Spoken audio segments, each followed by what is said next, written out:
નમસ્કાર. અત્યારે ગરમીનો પ્રકોપ દિવસે દિવસે વધતા અમુક જીવદયાના કાર્યો કરવા જેવા છે. મધ્યમ ઠંડા પાણીની બોટલ હંમેશા સાથે રાખવી, જેથી જરૂર પડે મદદ કરી શકાય. ગીગુર વૃક્ષની છાયામાં પક્ષીઓ હંમેશા આશ્રય લેતા હોય છે, તેથી વૃક્ષની ડાળીઓ પર પાણીના સાધનો લટકાવવા. તમને જાણો છો કે પક્ષીઓ જે છે એ ઠંડા પાણી પીને પોતાનું જીવન ટકાવી શકે.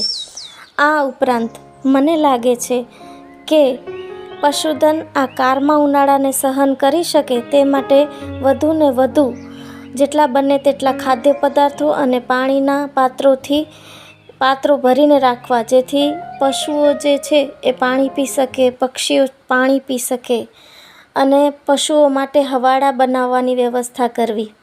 ઘરની બારે 2 ચાડી રાખવી, એકને પાણી અને બીજાને ખાદ્ય પદાર્થોથી ભરીને રાખવી, જેથી તેઓ સરળતાથી ખાઈ શકે. ખુલ્લા મેદાનોમાં ચણ નાખવાને બદલે ચબૂતરામાં ચણ નાખવું, જેથી તેઓ આરામથી ચણી શકે. કોઈ પક્ષીને આપણે તરફડતા જોઈએ તો તરત તેના પાણીના ટીપાં તેના મોઢામાં નાખવા. બિનવારસુ ગાય, નંદી બીમાર દેખાય તો જીવદયા કેન્દ્રનો તરત સંપર્ક કરવો.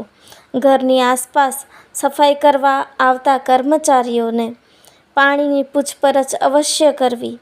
બની શકે તો ગરમ થયેલું પાણી બદલી નાખવું. પશુઓને રહેવાની વ્યવસ્થા ચોખ્ખી રાખવી તેમજ આકરા તાપથી બચાવે એવી હોવી જોઈએ. Thank you.